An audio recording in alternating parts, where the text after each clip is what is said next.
Good evening. Thank you for joining me today. I'm Mark Smith with The Process. And again, I am so excited to continue to bring things to us, to give us a true definition of words, but more importantly, reactions. The roundtable is geared for a specific reason, and that is to share things multiple ways. You've heard me say before multiple times, six separate ways. That's how things tend to resonate within all of us. And we're going to do no different. We've got a dynamite show tonight. I've got two wonderful, wonderful friends that are going to share their thoughts, their views. And again, I ask you, the listener, email in, shoot in, chime in, send messages in, join our conversation because it is truly geared to help us all grow forward. So without any further ado, I'm tired of waiting. Let's get this party started.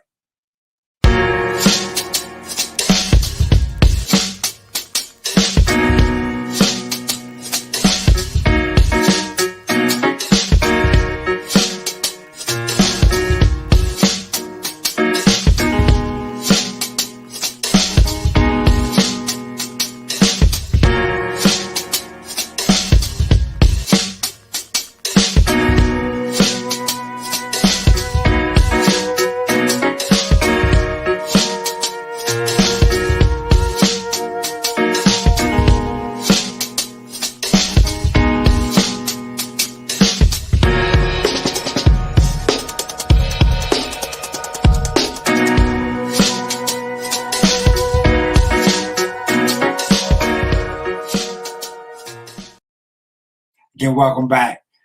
Without further ado, it's so important that we're able to share, and I want to get this kicked off, and I want to get it kicked off right. Got two fabulous friends that we talked about. The first young lady actually is right here in the state of Maryland. She does a lot for individuals as well as she does an amazing job in the real estate industry. And she's here to join us tonight, Miss Sheila Batey. Sheila, welcome, welcome. Thank you. Glad to be here. We're glad to have you. My next friend, man, me and this guy have talked a lot about so many different things. He's a great motivator. He's a great mentor. He's actually, can we kind of snide about something? I'm sure it may come up a little later. It may not. But again, he's got a lot of wonderful words of wisdom and great nuggets to share with us. He's coming to you from Mobile, Alabama, Mr. Leavie King III. So, Leavie, are you with us today? Hey, Mark. Hey, Sheila. I am. How are you guys? Leavie. Perfect. I'm going to get this started as a normal way that I normally do it, but I think it's so important because it also sets the stage for what's to come. And my whole series, The Process, is geared around individual growth and what it takes for individuals to grow forward, as I always say, not go forward, but grow forward. So I'm going to start with you, Sheila. In your own words, can you define what the process means to you and what it means to you in your life? In my life, the process is a plan or an action to get to a desired or a particular result. Say, for instance, you want to be a CEO of your own company. Therefore, you're going to go to school. You're going to maybe do some hands-on training and whatever preparation to get to that point. And I would think it'd be better to start on the ground floor and work your way up. That way, you know everything by the time you get to the top. Mm-hmm. How about you, Leavie? So thank you, Sheila. So listen, great response. I believe that when we think of the process, I think for me, it's about being intentional every single day. It's about understanding what we are attempting to achieve every day. And once you are aware of what you are attempting to achieve, be intentional about it, meaning plan properly, prepare properly, focus properly, lock in properly, and don't allow anyone to push you or to lead you to deviate from the path that you're actually on. So being intentional every day really is the foundation for the process for me, that intentional, directional flow every single day. Mark? Thank you, Leavie. Thank you, Sheila. The process continues to evolve for me. I see it as an everyday journey. a journey that is intentional, a journey that is methodical, and a journey that's not perfect. And I also know that even when I don't reach what I thought I was going to reach, I learned something. I gained something because it shows me exactly where I'm truly designed to go. I often think about the failures, quote unquote failures that I've had or so-called deemed to have inside my life. But I also realize that those failures are what made me. And that is my process to get to where I want to go. I go back to 2019 to a lot of catastrophic things happen internally in terms of employment. But that really springboarded me to what we're doing today. What we're talking about today is actually bringing these ideas and these thoughts to everybody who's listening and everybody listens to our podcast. So again, thank you guys for getting this started. My very, very first podcast, grainy one that I go back and listen to because we talk about evolution and how we grow. But it set the foundation. And Sheila, you brought something up, earlier about a foundation, starting from the beginning and working your way up. And that's what my first podcast was. It was called AIR. And a lot of people heard it and said, yeah, AIR. And I'm like, no, that's not the way you spell it. It's AIRR, which stood for accountability, integrity, responsibility, and respect. And that word has taken a different meaning as well to almost anybody and everybody that hears it. So I want to spend some time today with both of you. And I'm going to start with you first, Leavie. I'm going to ask you to take one. We're going to do two words, but I'm asking you to take one first. Take one of those words and discuss how instrumental they are in your personal growth. Listen, first, I love your acronyms. You've got the best acronyms that I've ever heard on a consistent basis. Listen, all four are extremely important, and I believe they are instrumental to a person's success. But when it comes to entrepreneurship, because this is the environment which I live and breathe every day, being an entrepreneur, working towards goals and objectives every day, there are many things that we can use to allow us to be better today than we were yesterday, to be better tomorrow than we are actually today. So with that being said, something that I use every day is accountability. I think people have a difficult time holding themselves accountable for their actions, for their shortcomings as well. But Mark, you said it, those failures, those shortcomings, they teach you those lessons that you can only be taught when you don't quite reach the goals and objectives that you set before yourself. And beyond accountability, and I believe accountability is a two-edged sword, to be honest with you, because you need to be willing to hold yourself accountable, but you also need to be willing to allow other people to hold you accountable as well. We need people who will lift us up, who will prop us up, but we also need people who are extremely honest with us in our circle that would tell us, hey, Leavie, you're not giving it your all. You're not focused today. You're not where you need to be, or you're not in your ready environment that you're usually in. Your focus is a little different today. So accountability for me is where it begins, holding self accountable, being willing, being accountable to self, to be able to say that, to verbally say those words to yourself. And then circling yourself, surrounding yourself, encompassing yourself with people who will in turn hold you accountable as well. So that's my word there, accountability. Sheila, what about you? Respect. When I think of the word respect, I think of the golden rule. I will treat people as I want to be treated. Say, for instance, we don't all look alike. We don't all talk alike. We have different political and religious beliefs, but there's no reason to disrespect each other.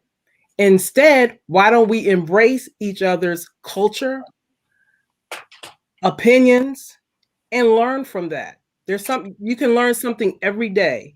And in my industry, it's very diverse. So therefore, I respect everyone as I want them to respect me. Mm-hmm. Mm-hmm. Mm-hmm. I like that. I can't disagree with either one of you. I definitely can't disagree with accountability. That is it. That's the mark. But one of the ones for me that I want to focus in on is integrity. I know far too often integrity is something that we see that lacks in a lot of individuals that we come across, no matter what a business or what platform we're in. You know, I teach in the workshop that I teach, I facilitate. I often talk to the young men and women, and I use a term called WIFM. That's what's in it for me. Mm-hmm. What's in it for me, and the integrity factor, and how important it is to be in when you do a job. You do your job, and you do your job at a high level. With integrity, to me, gives you peace. It gives you that ability to go home at night and put your head down and rest and know that you did everything that you possibly could do, and you did that in the right way. I find and have found that that is a lost art in society today. Individuals don't want to be what I call stand-up individual. Mm-hmm. They become, for lack of better terms, wishy-washy. They move to what moves them, and they lose commitment. And I talk about it all the time. You know, commitment to me is staying loyal to what you said you're going to do long after the mood you said it in left you. Mm-hmm. So if you can't grab a hold of that and hold that to yourself, then how can you display the integrity that everybody needs? We've moved through a pandemic or starting to move around from a pandemic to where it gave us a chance to do, and Sheila, you talked about it, and Leavie, you talked about it, taking a self-assessment, whether it's through accountability, whether it's through respect, whether it's through your process. You get a chance to take a good, hard, tough look at yourself and see where you truly want to go. True. And I would hope that we as individuals, we get to that point again to where integrity speaks volume and speaks who we are. So when somebody calls our name or they mention Mark Smith, I want them to say, yeah, he is the individual that has integrity, and he's going to do the right thing all the time. So thank you. That's one of them. Yeah. Mm-hmm. We're going to come back to you, Sheila. What would be another one of that one? I would spin off Leavie with accountability. You have to say, for instance, we're all human and we're going to make mistakes. And if we do, own up to it. Don't just sweep it under the rug or try to blame someone else. Learn from what you've done and just stand up. That's all I can think about, because Leavie said it all. Mm-hmm. Mm-hmm. And so I'll bounce off Sheila's word, actually, because I'm torn between, integrity and respect. I really want to jump on both of those, but I may get a demerit. Mark might give me a demerit, so I won't do that. So I'm torn. So I'm just going to take the one that Sheila's already laid up for me. When I'm speaking with individuals, and I have these opportunities to have audiences with people all the time, and so I ask people all the time, what is most important, respect or trust? And it will really probably surprise you what people would say or what comes first. And so most people say that, respect comes first, or trust comes first. And I never, dilute what they're saying, nor do I ever come in and try to break down what they're sharing with me. But trust is earned over time. Respect is something that should be given to you on the front end. People say all the time, you have to earn my respect. That's not true. You see, when I meet individuals, you automatically have my respect. Well, I'm going to give you my respect for several reasons. First, I'm going to give you my respect because you're a human being and you deserve that. So I'm going to respect you on the front end. Then beyond that, I am going to respect you for being an adult. I'm going to respect you for the industry that you're in. I'm going to respect you because this organization hired you to come in and to perform or to fulfill certain responsibilities. So I'm going to give you that respect. Respect shouldn't be earned. Respect should be automatically given. But the curveball is this. I'm going to automatically give you my respect on the front end, but it's your job to either increase my respect, decrease my respect for you, or to maintain the same level of respect. And you do that by your work performance, by keeping your word, by by being a person of integrity, by being a person who does what they say they're going to do. So I think we should change the dynamic on respect. Respect should be given on the front end, but it's up to that individual or those individuals to maintain the respect that you gifted them with as well. Beautiful, beautiful. We got two questions before I get to mine. The first one is for Sheila. Yes. We understand that being respectful is so very important. Yes. How do you deal when folks are disrespectful to you? First, I count to 10, because the last thing I want to do is lash back out at them. So I make sure I bring myself down, calming, and just speak to them in a mild tone, and maybe even say, I don't think that was necessary. You didn't need to speak to me that way. I'm not speaking to you that way. There's no reason why we can't have a respectful conversation. Very good. Very good. There's another question I have. I'm going to give this to you, Leavie. Do you think that integrity has been lost because of instant gratification? Wow, great question. I don't think I would say yes to that, because I kind of have a different definition of integrity. For me, integrity is doing what you're supposed to do when nobody's watching. To me, that's integrity. I'm a United States Marine, 4 years in my little baby years, from 18 to 22, they impressed upon me many things. Now at 49, I still carry those things, and I've not been an active Marine since I was 22 years old. And one of the things that they really forced on us is to have integrity. And so when people aren't watching you, how you perform, how you act, how you react, the things you say, your private life, are you reflecting the life that you project when people aren't watching you? I don't know if you guys are parents, but I speak to my kids all the time about, hey, I will not be able to watch you all the time, Right. but you need to act as though I am actually watching you. And I tell my kids, I used to tell them when they were smaller, when they would get out of the car, I would tell them certain things, and it really ties to integrity. When they walk away from that car, hey, don't embarrass me today. And so I didn't tell them have a great day. I didn't say go make straight A's. I simply said, don't embarrass me today. Well, that's integrity, because if you're thinking about not embarrassing your family, you're going to act, you're going to react, you're going to perform at a certain level that is not going to deface you or your family. And that is acting with integrity when your parents aren't right next to you, watching you and coaching you and disciplining you. So for me, I don't think it's an instant gratification thing, Mark. I think people at times portray a different person than they actually are. And we should learn to be more authentic and be more authentic at all times. Very good. Very good. I'm going to jump on one that we haven't talked about that would have been that is my second one. And that is responsibility. There are so many different ways to enhance responsibility. We have the ability, or we collectively, all of us, everybody listening, as well as everybody at home right now, have a responsibility a lot of times that we don't appreciate. And our responsibility is not only to ourselves and to our family, but it is to the next generation. And as we get older, as we get wiser, not older, as we get wiser, it really sits in and really harnesses a lot more than what it used to be. We have a responsibility to ensure that our kids, grandkids, and their kids understand what it is to be a man and what it is to be a woman.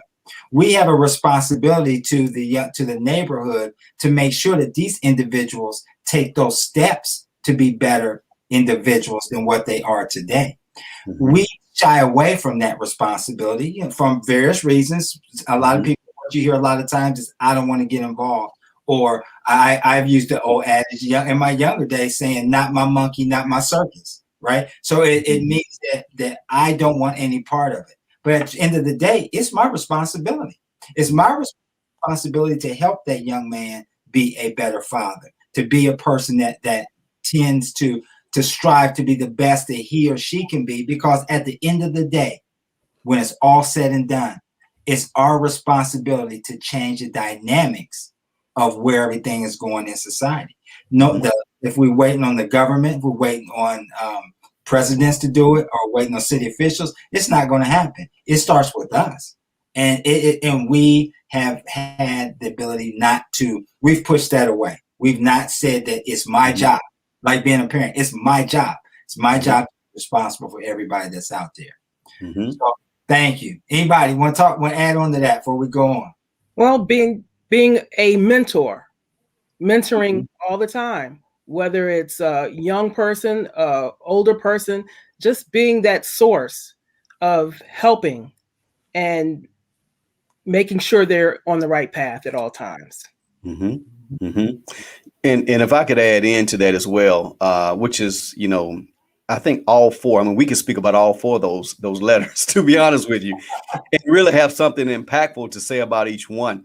But I don't know how deep you guys, Sheila and Mark, you are on Facebook. I try to get on Facebook, do what I need to do, and get off. Because it's addictive, right? But there are these T-shirts that they're selling now, and it says, "I'm about making my ancestors proud," right? And I've seen several of those, and really, to me, responsibility goes beyond me, far behind me, where I'm responsible to those people who came before me. I'm responsible to those people who are with me now, and I'm responsible to those people who will come after me as well. So everything I do, the way I move, the way I act, the way I project professionalism or kindness or care, it's about being responsible, because when you leave this world, and we'll all likely leave it, right? What are you going to leave? You should be leaving some type of legacy, because that's your responsibility. I've just met Sheila. I'm responsible to Sheila. Mark, you and I build a relationship. I'm responsible to you, because what I portray as an African-American man is going to also be assumed by you, and the same with Sheila. So the responsibility goes well beyond this being. We've got to learn that everything we do reflects on other people as well, because at the end of the day, honestly, we're all connected. And I think we should be very aware of how connected we all actually are. Very good. This isn't kind of what we talked about. However, I want to put this out there because we've kind of opened this up a little bit. And that's a great thing about a roundtable, because you can kind of ad-lib and add a few things that come in here.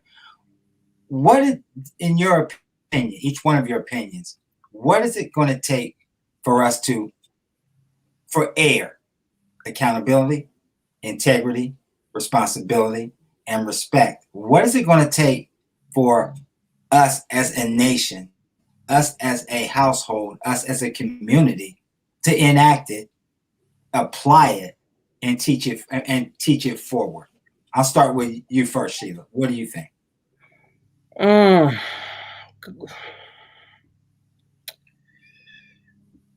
I'll let Leavie start. Sheila, I'm not ready, but I'm going to go because, listen, I always give in to the ladies. I'm a gentleman. That's what I do. So, listen, Mark is just throwing these curveballs at us tonight, and I love it. I tell you, and I hope the audience is definitely enjoying it as well. I really would say we've got a really good example of that, and his name just happened to be Barack Obama. Barack won because he was able to produce a phenomenal grassroots campaign. For us to be able to institute this acronym, Mark, that you're sharing with us, that you've produced and come up with, it has to be a grassroots effort. We've got to buy in to those 4 letters of that acronym. We've got to share it with people, and then we've got to take it to the masses. But the masses is not, getting on Facebook and sharing it. The masses is in our own circles, sharing this with the people that we know, our private networks, to where maybe they'll become excited about it. And then, of course, if we share it in our close circles, and those people think like us and understand like us, and they understand the progression of such that of an acronym that you shared, now they're going to share it with their networks. And now this grassroots initiative begins to just catch on fire. So I believe we should start there. Just start with the simplest compound of people, get them excited. make sure they understand it, and then it just infect them, and I do mean infect them, motivate them, encourage them to share that knowledge with their group of friends. And before you know it, Mark, I know you're in the, if I'm remind me, the DMV area, I believe, something like that, right? Next thing you know, your acronym will be shared all over this nation. So I would say that's probably the way that I would suggest would be a really great way to inject our nation with that AIR acronym that you so brilliantly come up with. Thank you. And I would add, thinking outside the box, keeping an open mind, and let the negativity go and stay positive, and believe that it's going to work for the nation. Like you said, you start in small groups, but it's going to work. Stay positive, stay focused, and think outside the box. Absolutely. I go back and think about when I created that, and my wife and I talked about it the other day. I go back and think about something simple. Could I, should I, or would I? Could I effectively make a change in what I do? Could I be an example? Could I am I holding myself accountable? I just finished, and we'll talk about in a few minutes, just finished the series called Where Do We Go From Here? And the first episode, the very first one, I talked about your mirror. And the very first thing that we do when we get up in the morning is at some point, we're going to look in our mirror. And the vision that we see there is what we're going to take and walk out that door with. How we feel internally is going to be there. Would I be that one that effectively make that change?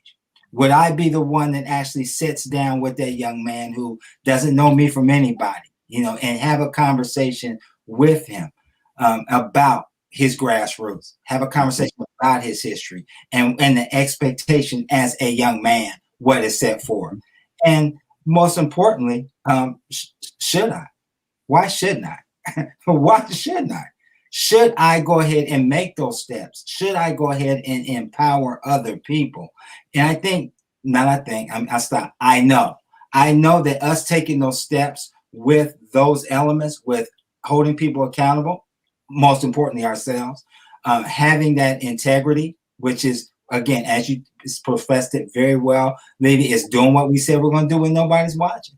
Responsibility, again, taking responsibility, ownership of where you are and where you want to go. And then that respect. I'm huge. I'm huge on that one because, again, I personally feel that's a lost art. That's a lost art. I can remember, you better not call somebody by their first name. It was Mr. or Miss. Period. I don't care who it is. You better do that. So again, thank you both for sharing that. I want to move to another area or another topic. I just finished, as I talked about. I finished Why Not Me and moved into. I finished Where Do We Go From Here and moved into a new series called Why Not Me, and that topic kind of built off of taking ownership of where you are and not being apologetic for your successes. Both of you here sitting here tonight are very successful in your own right and the things that you do. I say that I had a conversation with a young man the other day. They said, Mr. Smith, what made you decide that you wanted to actually speak and do podcasts and do those types of things? I said, it found me. I didn't do it. I coached high school football. I played football. I played college football. I was worked in admissions for post-secondary education. So I talked to people. I had to motivate people to find out why they wanted to go to school. I do that on a daily basis in a training atmosphere. I did it in a state of Maryland environment for lifting people up who were on unemployment. So it became something that is innate inside me. So I understood that. And I talked about it again when I closed out what purpose is. I want to ask each one of you, and I'm going to start with you, Sheila. You're getting this one first this time. Have you answered the question, or have you answered the question for your success and said, why not me? Why not me? Why not share what I've learned with others? In my business, I encounter a lot of people that don't understand the home buying process. I understand it. So I'm going to take them from A to Z and literally hold their hand and fill them with as much knowledge as I can.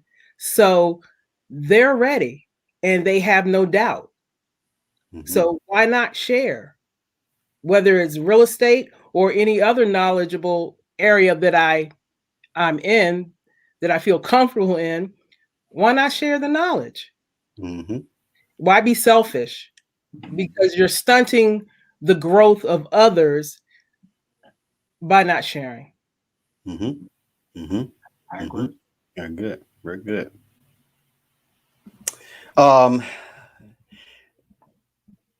I have a really a mantra where sometimes we discount ourselves, and when we discount ourselves, it erodes our greatness. And I love to tell people we're brilliant. We're brilliantly made. We're intricately pieced together. And because of our intricate dynamics as a human, the way our body moves and the way we think and the way we understand, we can't help but be amazing beings. So I think people need to first understand how brilliantly made we are, which allows us to release that brilliance in us. Now, and I'm not saying that from an arrogant or a conceited standpoint. Just look at another person and see how brilliant they are. And so every day when it comes to why not me, well, why shouldn't it be me? You know, so once we acknowledge the greatness within ourselves, it releases our power. And I truly believe that. You know, I believe in affirmations. I don't do affirmations every day, but I do believe that speaking positive to ourselves releases this energy, which allows us to overcome things that will arise. And we have to understand that things are going to arise.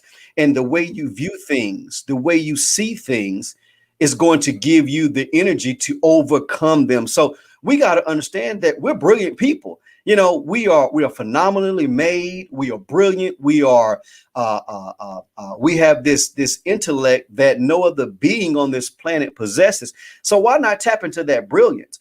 But sometimes we just need to hear it first from ourselves that we're brilliant. So go out and just be brilliant that day. And of course, not stomping on anyone else's journey. Okay. But being focused on yours and understanding that you've got the power, you've got the energy, you've got the will to accomplish those things in front of you. So, hey, why not me? I'm 5'7", you know, never dunked a basketball in my life. But there are many people around me, all right, who don't live the way I live, who don't, you know, enjoy the financial situation that I'm in now. And hence I've never dunked a basketball. So, but what I had to do, Mark and Sheila, and for our audience, I had to find the brilliance in me and use what I was good at, or maybe a talent that I could hone and develop to release my brilliance. So I would never run a 4.2. Mark, you probably ran a 4 flat, didn't you? You probably ran a 4 flat. So I'm never running a 4.2, but I can stand in front of a group of people and I can lead them on a journey from A to Z. And so that's what I tapped into. And I just tell everyone else, find what you are phenomenal at and release that brilliance. So you won't have to question, why not me? You've already found your answer. It is you, and just move forward with it. I concur. I concur 110%. As I closed, where do we go from here? As I just mentioned before, I talked about purpose. My last message was on purpose, and the fact that individuals search and search and search to try to figure out what is their purpose, when in fact they are purpose. Everybody's unique. Everybody has their own special talents that was designed, created, manifested for them to be who they are, to share with everybody their greatness. And it's so I don't want to say frustrating, but it's so bewildering sometimes. When I close the workshop that I facilitate, I tell the individuals, the guys and girls, before they leave, have a great day and go be great. And they asked me, come back and ask me, like, Mr. Smith, what do you mean go be great? It's exactly what I said. Get better every day. Mm-hmm. Why shouldn't you came in here for the job readiness skills. You came in here to change your attitude, change your mindset. Why not you? Why Mm-hmm. shouldn't you be great? Why shouldn't you get a job? Why shouldn't you take care of your family? Why shouldn't you be the individual to call Sheila to get a house? Why shouldn't you? Why shouldn't you be that individual that reaches the plateaus or levels that you know that you can? Because I believe that dreams are placed inside of us for a reason. They're not just thrown out there, just thrown out there and just said, "Hey, I want to dream this." No, a dream is placed inside of an individual for a reason. So why not me? Why not that individual manifesting and reaching that dream? So good stuff. Very Again, listen, anybody that's listening, if you have any questions, please don't hesitate to fire them off. This panel is great at answering questions, and they look forward to answering them. I've got one that came in a few minutes ago. It's for Leavie. It said, let me follow right back to it. It said, what helped you tap into your brilliance? Wow, great question. Great question. So, wow. So this was back in 2003. I was working working in the industry, mid-level management, not low level, not high level, but right there in the midway on a trajectory to, be the CEO of a company. Right. And so these ladies asked me to join an organization to compete in an oratorical competition. Now, mind you, I had never spoken before professionally. I'm just speaking in the community because it was my job to go represent the company, and I didn't know what I was actually doing. But long story short, I did compete. I won locally, I won regionally, and then they actually sent me to New York to compete on a national scale. And so I did lose. I didn't win. I'm killing the story, right? I didn't win. But my wife went with me, right? So she was in the audience and she was listening. And so the conference was in New York. The gentleman that won was from Philadelphia, which is the Northeast region, which this organization, that's where New York was as well in the dynamics of our conference. And so I spoke, and by that time I was a little arrogant. I had won locally, I had won regional against people who've been speaking for many, many years, and I beat all of them. I'm like, hey, I'm going to win this thing. And so I'm on stage, and I knew they were going to call my name, Leavie King, first place, and they announced third place, Leavie King, and I'm stuck. I didn't hear it. And so I finally realized, oh, that's me. And so I walked over, got my little third place, ribbon or whatever, and I went on about my business. I got a free trip. I'm good, right? About a month later, I had forgotten about this competition. And so a month later, I received my scores in the mail. And it probably sat on my desk for another week before I even opened it because I wasn't concerned about it. But my greatness was waiting in that envelope, right? So I opened the envelope and there were 4 judges. The first judge gave me 100. The second judge gave me 100. The third judge gave me a 99. And the fourth judge gave me a score that's associated with the year of my birth. He gave me a 72. 2 100s, a 99, and a 72. So the fix was in. But anyway, I had lost, right? So, but at that time, I told myself that I would never, ever again allow anyone to be able to overlook me in anything ever again. Nothing. I was going to make it so difficult for someone not to be able to give me a job, or for someone not to give me a raise, or for someone not to give me the number 1 trophy, that I was never going to let that happen to me again. So I found an organization to join called Toastmasters, and I want them to teach me how to speak better, how to, of course I wanted to win, but of course they taught me much more than that. And then I started realizing that speaking in front of people, speaking and sharing a message was my calling. And so many years after that, I began to form the company, and I was able to do that. But my brilliance was found, and I guess I can call it my brilliance, in someone showing me that you may be good, but we can take this away from you. And I never wanted anyone to ever be able to take something away from me again. So everything I do, I try to produce at an exceptional level, to make it difficult, almost nearly impossible for someone not to give me what I'm trying to attain. So it was by mistake that I'm here today. It was not a design, promise me. Perfect. Sheila, let me turn this over to you for a second. The real estate market, ups, downs, struggles, perseveres, win, highs, lows. What made that be your catalyst? What made that be where you rested your hat and said, this is what I'm going to do, and this is why I'm going to do it, to take it to another level? Because it's about helping people. Mm. I'm assisting buyers purchase a house. I'm assisting sellers sell their house. Giving a first-time home buyer the American dream. And I just love to help people. Mhm. It makes me feel good knowing that I've helped someone today, yesterday, last week, last year, whatever. And it just does my heart good. And being in real estate, that's what you're doing. You're assisting. People have to trust you. Mhm. You have to be accountable. I mean, all the air comes into play. You got to have integrity. If you want repeat business, you respect them, they respect you.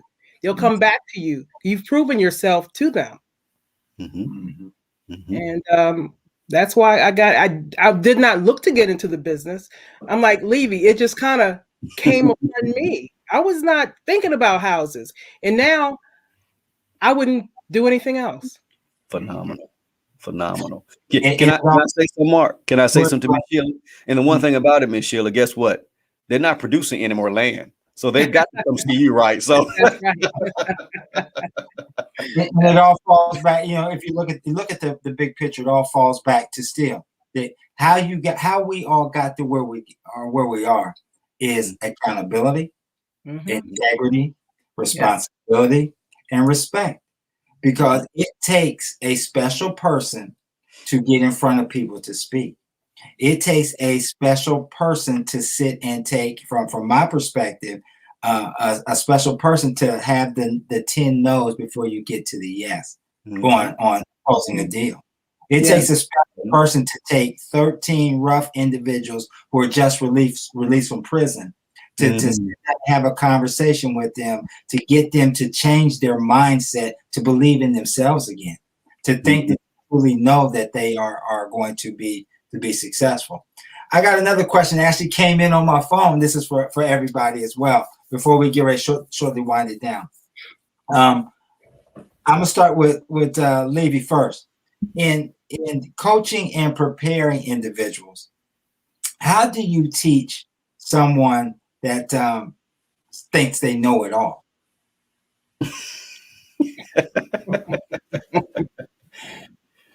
Wow.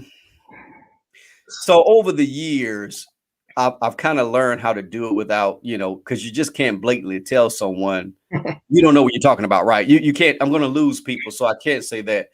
So what I've learned in my arena is, in the way I do it, is I set the environment. I take a few moments to build rapport. I think that's very important, that you build rapport with a group before you begin to lead them on this, 3-hour, 6-hour, 2-hour journey.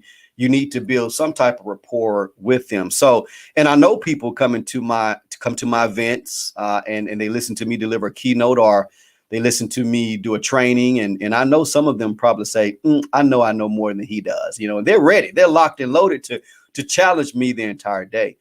But what I do is I'm leading this environment. This environment belongs to me. And how I set the environment is going to lead the day. So if I come in arrogant and I'm here and you're here, I'm already adding to the wall versus taking things away from the wall. So I tell people, everyone in this room today, every single individual in this room today, I work for you. I work for you for the next 2 hours, 3 hours, 4 hours. And I tell people, you can question me, you can challenge me, you can debate me. That is perfectly fine. But what I'm doing in all actuality is I'm letting these people know in the room, and of course, some of them being know-it-alls, I'm no more important than you. I just happen to be the person who's leading this session today. And so I never hardly get to that point, Mark, of per saying, I know what you're going to say, or I know that already because I've already designed the environment and the atmosphere that I want to lead. And I let them know that we're all the same. I just have a different function today in this group with you. So that's what I've done over the years. And it honestly has worked to perfection because people don't look at me as, oh, here comes this haughty guy. They look at me as a partner, as part of their team, which is what I want them to imagine me as, because honestly, I'm humble when a person or a company allows me to come into their business and teach and coach and lead. And I'm very humble. And I think people can see my humility when I begin that session for whatever length of time that we'll be spending together. Thank you. Thank you. You know, I agree. I know what it's like to, you know, we do a thing inside of our training, the training that I do. We call it past, present, and future. So that's the, you know, as you can imagine, as again, 13, 15, 16 individuals who are rough and truly think that they have grasps and they know it all. And they feel that they are there for a specific reason, and that's to get employment.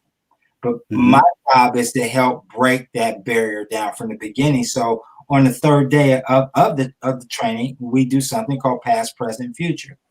And what it is a complete sharing opportunity. And I, as well as the co-facilitator, we take them from our past. We talk about we're not the same person that's sitting in front of you right now that we were 10, 15, 16, heck, even yesterday. We're not that same person. We made mistakes. We made a lot of mistakes. But the thing about it is we took those mistakes, and I always take a piece of paper and toss it behind it and say, you know, your eyes or your head will not turn all the way around. If it does, we got an issue. But your head is geared and designed and to look forward. So it's not to look backwards at the things that happen. It's to look forward for what is to come. So you eliminate and you don't think about the things that were behind you. Yes, you keep them in the background, but you don't concentrate on them anymore. So that breaks the ice to know that, so they don't think they know it all anymore. That's that common ground now to say, okay, this man that's sitting in front of me who's talking to me, he understands my plight. He knows exactly what I've gone through, going through. And that breaks that ice barrier. Sheila, I know you've been in the business for a long time, and you've had people come and question you and challenge you and tell you, no, you shouldn't. You persevered. I mean, you persevered through many, many years in this industry. So how do you handle that type of individual? The hardest individual is one that has different people in their ear. And they're not listening to me or listening to the process. They're listening to everyone else. And what I have to do is take my time, explain to them step by step, the pros, the cons. If you do it this way, this may happen. If you do it that way, that may happen. And hope that they'll close up their ears to everyone else and listen to me so we can get to their desired goal. And that's either to purchase or to sell their real estate. And no, it's not easy because you're dealing with personalities. But like I said, count to 10, bring it down, and take your time and walk them step by step through the process. The process. And like Ms. Leavie said, I'll build a rapport, find out what they already know, if anything. If they don't, then we start from ground one. If they do, then I'll start from where they're comfortable. Very good. Very good. Very good. I've got one last topic I want to cover kind of quickly. And this, I'm going to start with you, Sheila. Start with you first. You can give anyone or everyone listening, everybody that's going to replay this, because they're going to replay it multiple times. If you can give them one single word to hold on to through their storm, we all have them. We all go through them. What word would you give them and why? Faith. There will be light at the end of the tunnel. Don't give up. Just stay grounded, stay focused, and just believe that a better day is in the horizons. And it's just faith. Mm-hmm. Mm-hmm. Mm-hmm. How about Very you, baby? Oh, storms. Wow. There are many of those, right? I would say don't disrespect your dream and don't allow anyone else to disrespect your dream as well. Um, you know what you want to accomplish, even in the storm, even when things are tough, even when things are challenging, you know what you want to accomplish. So keep believing in your dream, because once you start to discount your dream, you're actually disrespecting all of the work that you put into it. And don't allow anyone else to disrespect it as well. Just because they don't understand it doesn't mean it won't work or it won't be successful or it won't change lives. So don't disrespect your dream, and don't allow anyone else to disrespect your dream as well. Okay, thank you. Yeah. I'm going to say for me, it will be next. Next. Mm-hmm. We far too often, we hold on to things that are out of our control. We don't have control over any of it. Mm-hmm. It's not for us. It's not for us to understand. If it causes us a lot of heartache and pain and sleepless nights, it's really not for us. It's time to move forward. Next opportunity, because you spent too much time, valuable time, holding on to life. And I've always heard, my grandfather used to always say, you can't replace a breath. So to spend that time holding on to those types of things are not going to be good. So if you're listening, next. We're about to run out of time real quick. I want to turn this over to each one of you for 1 or 2 minutes. I'm going to start with you, Leavie. If our listeners want to reconnect, want to talk to you, get a hold of you, learn more, what is the best way about them? And they can go and how would they reach out to you? Very good. Well, listen, thank you for having me tonight, Mark. Listen, I've enjoyed being on the show with Sheila as well. Hopefully she's licensed in the state of Alabama so I can reach out to that person, as well. So thank you. I'm just humble. Let me say this before I give them information. If you want to grow and you want to expand and you want to be successful, reach out to someone. Okay. Reach out to someone who can aid you on this journey. If it's not me, reach out to someone, because again, as I said earlier, we're all connected. Your success definitely at some point can affect my success as well. But if you like to reach out to me, I'll be humble for you to do that. You can reach me via email at Leavie, Leav. I know it's weird, Leavie, at Coached Up. And that's like coaching, COACHED up, the number 2, success.com. And you can also go to my website, Coached Up, the number 2, success.com, and reach out to us. And please give me the humble opportunity to chat with you and just share with you in more detail, how we change lives and how we build winning cultures for individuals and also for organizations. It's been my humble pleasure. Thank you, Mark. Thank you, Sheila, as well. Thank you. Sheila, how about you? How would DMV listeners around the world, how do they get a hold of Sheila? I mean, this is a prime time. It's a true time for individuals who are looking at buying those homes and getting those opportunities. How do they reach out to you? Okay. First of all, thank you, Mark, for allowing me to be on the show. Mr. Leavie, it's been a pleasure meeting you, and I'll see about the Alabama license. All right. I've been a real estate agent for over 18 years. Doesn't seem that long, because I've enjoyed every moment of it. However, I'm with Coldwell Banker Realty in Crofton. I can be reached at my website. I'll spell it, SheilaBatey.com, SHEILA. B as in boy, ATEY.com. Or you can call me at 301-335-7474. I'll walk you through the process, whether you've bought a home 1, 2, 3, 4 times. I still walk you through the process from step 1 to the final step. I will not leave you. I'll hold your hand the whole way. So I look forward to hearing from you. Thank you. Thank you so much. Again, great. I truly appreciate the conversation. And I know everybody got a lot of valuable information from everybody tonight. I'm going to close kind of quickly with the story that epitomizes AIR.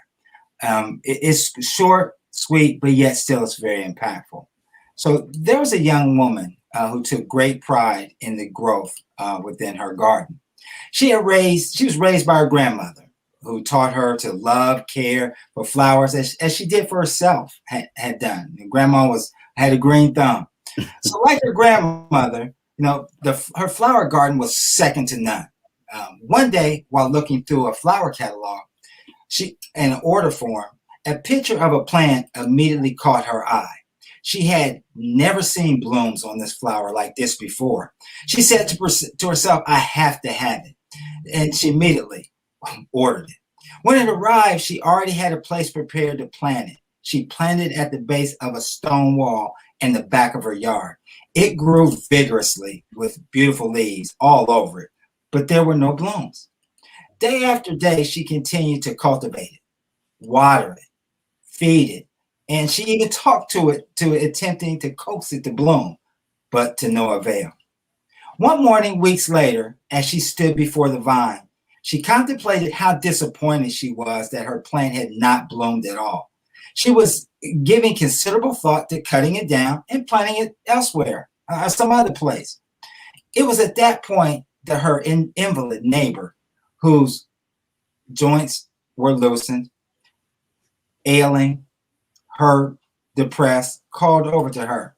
She said, thank you so much. You can't imagine how much I've enjoyed the blooms of the vine you planted. The young woman walked through the gate into her neighbor's yard, and sure enough, she saw that on the other side of the wall, the vine was filled with blooms. They were indeed the most beautiful blooms she had ever seen. The vine had crept through the crevices, and it had not flowered on her side of the fence. It had flowered luxuriantly on the other side.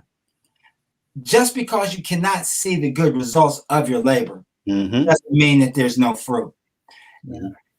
Accountability, integrity, responsibility, and respect is what we are truly about. That is the bloom. That's what takes us to another level. That's what changes the course of trajectory, as well as heals our nation over the vast majority of times when we didn't think we can get through it. Again, I ask that you do me a favor. Email me at mark@theprocessmarksmith.com with your story. What 2 words in air mean the most to you and why? Very good. We really want to know why. Because again, for us to collectively work together, as Leavie discussed, as Sheila discussed, we have to share. We have to be willing to get better and teach and help everybody reach the levels of success that they want to get to. Because it is our job. It is our responsibility collectively to make that happen. I want to give you my gratitude. I appreciate everybody's time. I want you to always remember as we go forward, as you go through everything that you do in life, always remember your why is greater than your situation, which is part of your process. I will see you soon. Have a great, wonderful, blessed, fruitful, prosperous, indulging, engaging, accurate, fun, enormous life that you were called to live. Have a great evening.